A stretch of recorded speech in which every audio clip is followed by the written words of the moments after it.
broadcast that it was going to be live. I think it went onto YouTube, and I went, who cares? It works now. I can see people here as well. G'day, Wayne. Now, after the feedback from last week as well, I'm going to be more careful to not look away from the microphone, which you've got to look away from because I'm just looking forward to getting home. I've honestly reached that point. So anyway, a little bit different doing this late today. This is actually our last day of travel, so I will be home in my own bed tonight, which would be nice. And we're still in Hobart. Actually, where were we last week? So last week I did it with Charlotte as well, and we were in Cradle Mountain. Wayne says, you always seem to be talking before the stream starts. Yeah, I'll fix it when I get home. From next week onwards, it'll be fine. This is why I don't really have anything of substance for the first minute or two as well. But thank you for the feedback. So last week we were in Cradle Mountain in Tasmania. Again, for those of you from other parts of the world, Tasmania is the little island down the bottom of Australia, which we had not been to before this trip. So in Cradle Mountain, that was very beautiful. I think actually the day we did that live stream, we'd done this massive hike, and they will be wall photos. They're definitely photos that are getting blown up on the wall. After that, went to Launceston, which is basically just a stop along the way, one of Tasmania's major cities. Not a whole lot to see there. And then went to Freycinet, which was, everyone said, look, this is going to be the best thing about our holiday. And I think it was an amazing spot. And we stayed at a location where they just have all these different cool activities for you to do. And we're I'm going to talk about what happened last night in a moment, but this morning over breakfast, it's what is it? It's 8 o'clock on Sunday morning here. This morning over breakfast, we're talking about sort of highlights and lowlights. And I think Freycinet was particularly epic because the activities were really cool. So, running through them, we went to, there was an oyster tasting thing where you put on waders and you walk out to the oyster reefs and they just like take the oysters off the reef, and then they've got a table, like a high table, which is almost like an oyster reef itself. They put a tablecloth on it, a little bit of sparkling wine, some oysters, just like super fresh out of the water. It was just really, really cool. Again, like epic wall photos, I think, from there. More my usual sort of thing, ATVs. The ATVs were really cool. So we quite enjoyed driving ATVs around, which was pretty cool. It's the sort of thing that could very easily be very watered down and demure, but this was a good pace, and a whole bunch of like puddle splashes and things like that. Just got absolutely smashed with water. There's a video on my tweet stream with that. There's some, probably the other thing which was particularly cool is clay shooting. So I had not been clay shooting before. Charlotte had never shot a gun of any kind before, so it was kind of a little bit new for both of us. But that was fun. Now I posted a couple of tweets last night, but I was like, I won't say too much while we're sitting here having some drinks about how the experience was. But Mona is the Museum of New Art here in Hobart, and everyone's like, you got to go to Mona. Mona's amazing. So okay, we just went and ticked all the boxes for all the things you can do, like the boat cruise out and the walk around the museum, and then a dinner there and performance and acts and things. And I don't know, the museum was all right. It was been to a lot of museums before. This was a little bit weird, but I guess New Art can be a little bit weird. But the performance at the end was so bad we just left. That's come out and say it just as it is, and that's probably upsetting some people because apparently a lot of people really liked it. But it was just terrible. It was so weird, and we paid a lot of money for the experience too. But it was just like, I would much rather be in a pub now having a beer. So that was a little bit of a downer to end that on, but everything else was cool. All right, let me jump into the other content. And usual content first around sponsors. Our sponsor this week is CrowdSec, again, a repeat sponsor, so thank you very much to CrowdSec, the open source and collaborative security stack. Respond to attacks and share signals across the community, download it for free. And it's, again, I like it when sponsors do things for free. Everybody likes things for free. So go and visit CrowdSec, outnumbering cyber criminals altogether. We're going to talk about some cyber criminals today too, and some numbers. Wow. So check out CrowdSec. Thank you very much for those folks for their sponsorship this week and all of the other weeks that they've done in the past as well. Now, content-wise, I've got a lot of stuff here. I'm just looking down at my laptop. Some of it is fun, some of it is a bit more serious, but that does tend to be the way. So, fun stuff first. Someone scraped one of my, this has happened so many times, scraping my blog posts and just reproducing them somewhere else completely different, usually monetized with ads. And I'm just trying to bring up the tweet here where I've shared this. And this is actually related to a blog post from the week before this one just gone, which I am going to talk about in a moment. The blog post was about anonymity and privacy and the use of SHA-1 and PII passwords API. Now, someone, it's actually kind of funny, and I'll explain a bit more when I get into the post, but I've got a SHA-1 hash, which I'll put in the blog post. And I kind of made the comment in the blog post that this SHA-1 hash does not appear in any Google searches until now. Because now I've written a blog post about it, I put in there, this will be the only thing that comes up. And I said this in the blog post, and inevitably someone thought, okay, I'm going to test that. So they searched for the SHA-1 hash, and they found a scrape of my content. Now, I think everyone can sort of figure out how I feel about people scraping my content. And it wasn't like one of those summaries, you know, it's like the first paragraph and then click through to the story. It is just the entire thing being scraped and reproduced. Now, this site has got a lot of ads on here.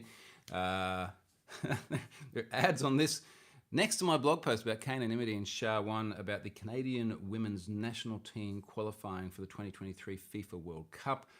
Doesn't really seem to be really related content. It's just spam, spam, spam, top to bottom.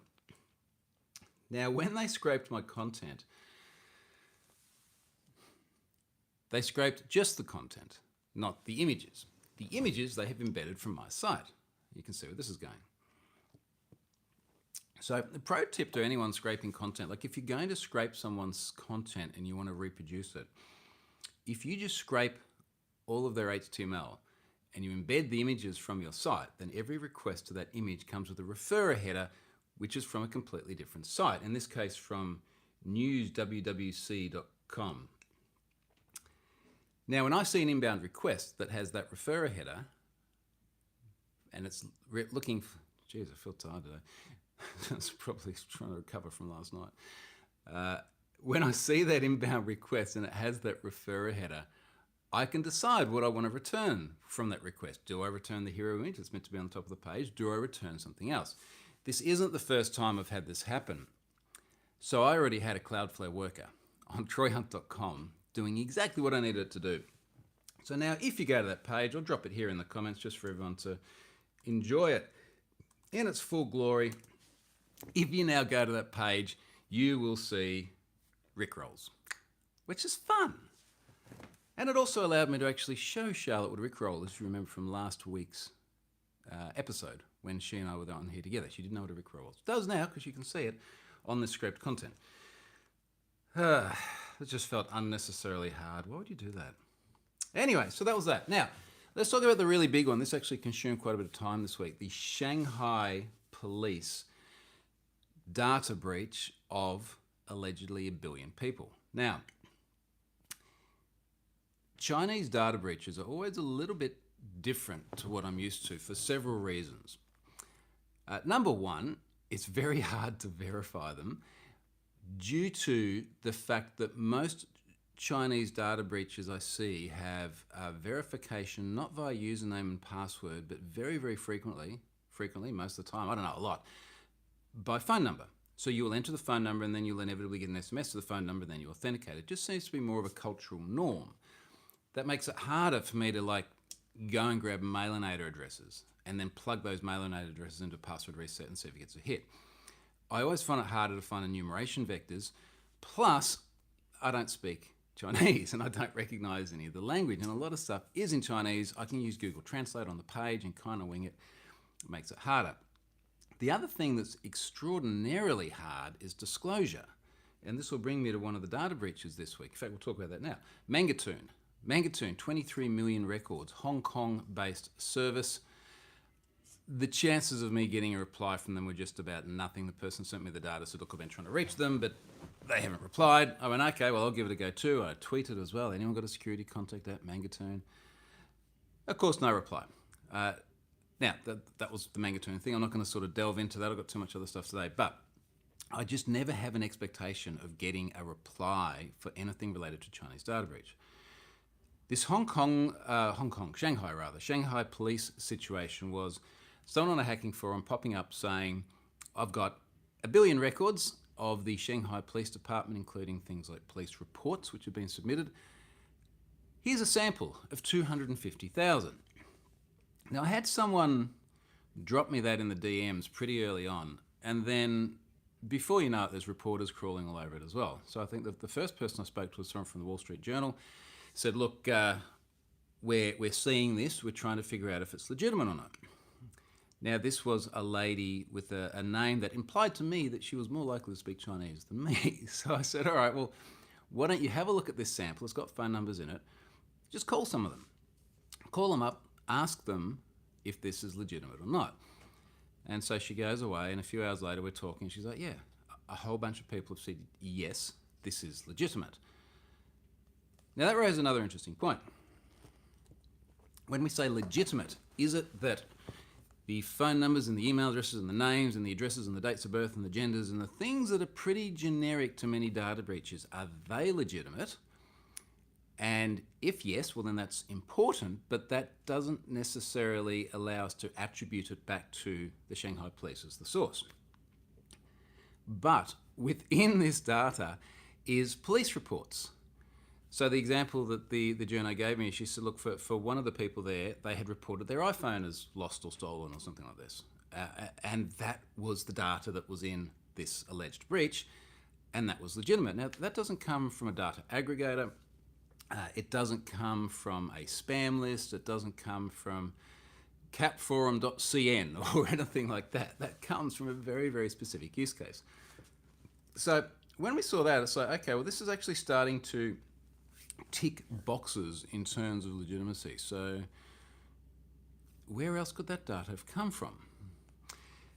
Now, the headline here is the almost 1 billion records. I think it's like 960 million or something like that. It's not clear to me whether that is records versus unique identities. It's also not clear to me how many of those might have email addresses in them in terms of the suitability for having been pwned.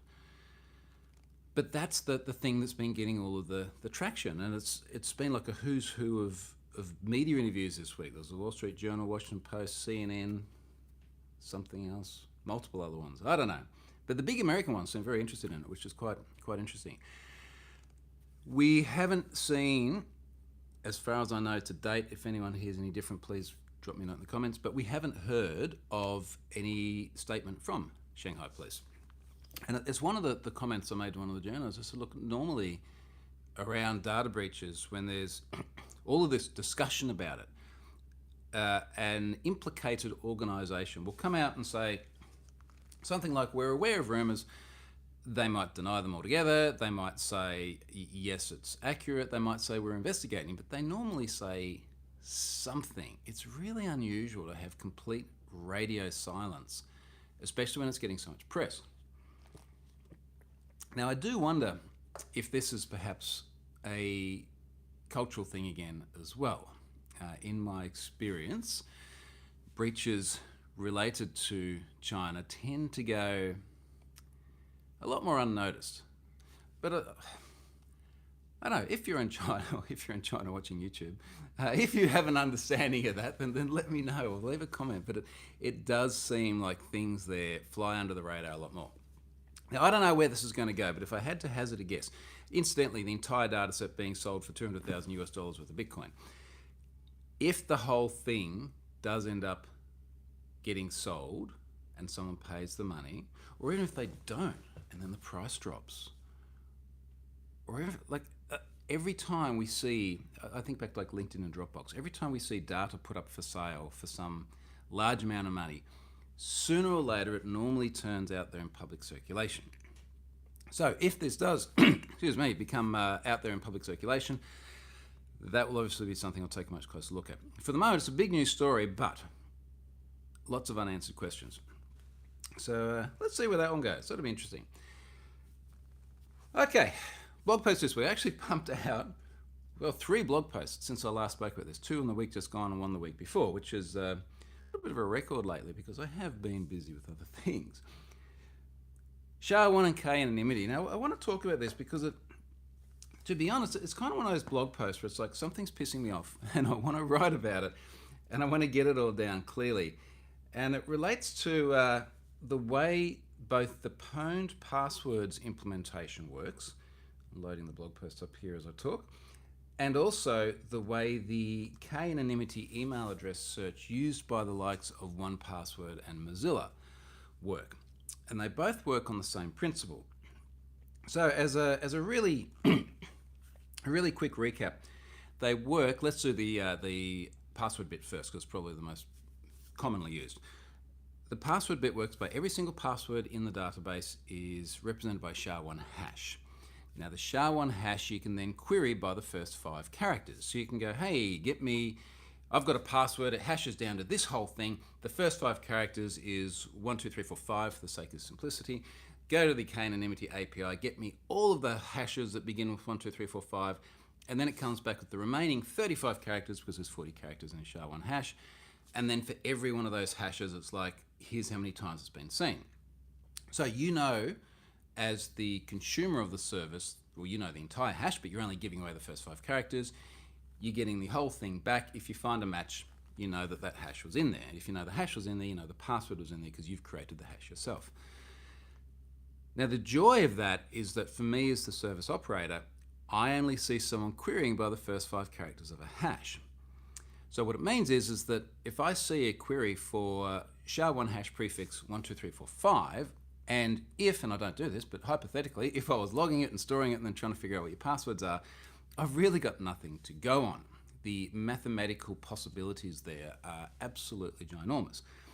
Specifically 16 to the power of 35, because you've got 16 hexadecimal characters and you've got 35 positions that I don't know the values of. Massive, massive, massive number of possibilities. Now, why SHA-1? Because one of the things that's coming up, and I had an email about this during the week where someone said, we cannot use this service, and one of the reasons is you're using SHA-1 and SHA-1 is bad. And I'm just... where do I begin? I'll be honest, it pissed me off. It pissed me off because it was a fundamental misunderstanding of how the hashing algorithm is used. Now, SHA-1, when we say SHA-1 is bad for storing passwords. If you run, and I'm going to talk about the difference because you're like, hang on a moment, but Troy, didn't you just say you store your passwords as SHA-1? If you run an online service, you've got 1 million customers and 1 million passwords, and you store them as SHA-1. SHA-1 is very, very easily brute force. Doesn't even matter if it's salted. You can calculate billions of SHA-1 hashes per second with modern GPU hardware. This is why we use adaptive hashing algorithms where we can increase the workload, such as the very popular bcrypt. So SHA-1 you'd never store passwords with, terrible idea. SHA-1 for integrity checks is another big one. So we often use hashing algorithms for integrity checks. There is a file, the SHA-1 hash of this file is that. Therefore, if ever there is another representation of this file somewhere else, you can always run a SHA-1 hash over it. And if the value you get is the same, you know it's the same file. This is the fundamentals of an integrity check. In recent years, and we really are talking the last 5 to 10 years, there has been more research around how can you create deliberate hash collisions such that you can forge a file to hash down to the same value, but it's a different file. So you've got good file, and it creates a SHA-1 hash, and then attacker goes, well, I'm now going to go and modify that file, create a bad file, but construct it in such a way that it creates the same SHA-1 hash. This is why we've moved away from SHA-1 to stronger versions of the algorithm for things like integrity checks. Now, they create headlines of SHA-1 being bad because it's bad in those contexts. Why is it in have I been pwned then? Well, it's really simple. There's a lot of data in pwned passwords which is not beautifully parsed. Now, let me just be clear. When I say a lot, it is like sub 1%, but sub 1% of 850 million or something is still quite a lot. So imagine a hacker goes and dumps a whole bunch of data. They don't always parse it out nicely. When there's things like password lists floating around, the password lists aren't always nicely parsed. Sometimes you end up with an entire row from a source data breach. If it was my row, it would have my name, my email address, my home address, my gender, my birth date, what breakfast cereal I eat, whatever else the service had on me, and the password in there. And if I was to have that in a plain text file that I gave to people with all the other 850 million passwords in it, I would then be redistributing someone's, okay, mine in this case, but someone's PII. The other thing is some people do actually put PII in their passwords. People use their email address as a password, or their phone number, or something else that relates to them. So plain text passwords was never going to work for pwned passwords. I made this decision years and years and years ago. So I SHA-1 hashed it. Now, as it relates to things like, well, brute forcing and all the rest of it, when we're talking about, particularly when we're talking about parsing errors, where there's a whole bunch of other crap in the line, no one's brute forcing that because no one's going to have a dictionary with that value in it. They're also not going to be constructing a 50-character string of random values and then throwing it at their hashing algorithm and trying to see if it's the same thing. SHA-1's fast, but when we talk about large character spaces, it's just still simply not going to be feasible. So this is why SHA-1 was chosen. It was to give protection to PII that might exist in password files. It's not for integrity checks. It's not for storing normal user passwords, which could then be brute forced. Now, just saw a comment in here. Rob says, same deal with MD5, as long as you also check the input length. Every variant of SHA is very fast. So when we look at password storage, I had someone recently said, oh, we're not using SHA-1, we're using SHA-256, so we're fine. No, you're not. You're not, because you can still create billions of SHA-256 hashes per second on consumer-grade hardware. SHA-512, same deal. None of those are good for storing passwords in an online system where we're talking like user passwords. So as it relates to pwned passwords, it doesn't matter that we're using SHA-1. And if an organization is going to go, look, we just can't use it because we've seen the word SHA-1, okay, then don't. I don't care. I don't make any money from pwned passwords. It's just there as a community service, and if you don't want to use it, then don't use it. Now, someone did actually leave a comment. I can't remember if it was on the blog post itself or somewhere on Twitter, where they said something to the effect of like, just the appearance of the word SHA-1 would get it binned by the security team or something like that. And it's like, well, do you still have like base 64? Like, what if you're base 64 encoding something? Does that get binned? Because a whole bunch of people that think base 64 is encryption. Literally got this as one of the slides in one of the talks I was doing years ago. There's an online training service. This will still be there somewhere. The talk, online training service for cybersec, and it's like, you need to store customer details. Use base 64 to encrypt the customer details. Oh god. Anyway, so that's just a misunderstanding. Now, as it relates to the email address search, and in the blog post, so look, this is the one that Mozilla uses. It's part of Firefox Monitor. 1Password uses it. A handful of other commercial subscribers use it. It is something that they pay for. There's a whole bunch of reasons behind that. It's basically the same thing as the password search, but it's the first 6 characters of a SHA-1 hash instead of the first 5. Now, there's a good reason for that. When I started pwned passwords, I think there were about 250 million in there. It's now up to about 850 million. When I built the k-anonymity search for email addresses, there were about, I think at the time, about 4 billion unique email addresses. So massively, massively more. And I had to try and find this sweet spot between the fewer characters you provide of the prefix, the more anonymity you have because there are more characters that you don't know. But the fewer you provide, that means the more results are going to come back. So if you search for the first 5 characters of the SHA-1 hash of an email address, you're going to get a very, very, very large result. If you search for the first 6 characters, that result is much smaller. So it was finding the sweet spot. The email addresses are a much larger corpus of data in Have I Been Pwned than what the passwords are. So that's why we ended up with that position. Now that brings us to the anonymity piece. And the position someone put to me in an email the other day is they said, the problem with this is it's PII. I'm like, let's just, let me take a step back. Let me acknowledge for a moment that depending on where you are in the world, there are different definitions of PII. Now, off the top of my head, and I can't remember this precisely, but when I was doing some training material, I think when I was doing training material for Veronis around GDPR, where you were in the world, sometimes IP address was considered PII and sometimes it was not. So part of the problem here is that different parts of the world, different views of what constitutes PII and how privacy is dealt with. Let's just use the logical view. Personally identifiable information. Is a piece of information personally identifiable, or could it reasonably be tied back to an individual? I would argue that an IP address would always be PII, because an IP address in many cases is static. So it's like, okay, every time you come and you use the website, let's say from your home broadband connection, it's going to be the same. Also, an IP address is assigned by your ISP. They have logs of who had what IP address at what time. An IP address has a very high likelihood of being tied back to an individual. This is why things like VPNs are so popular, so that your IP address is obfuscated. Obviously, things like your email address is PII, your phone number is PII. Sometimes it's a bit more nuanced. You have to combine things. Is your name and your address together PII? Just a name, John Smith. Oh, there's a lot of John Smiths out there. But a fragment of a hash of an email address, is there any way we can reasonably identify someone from that?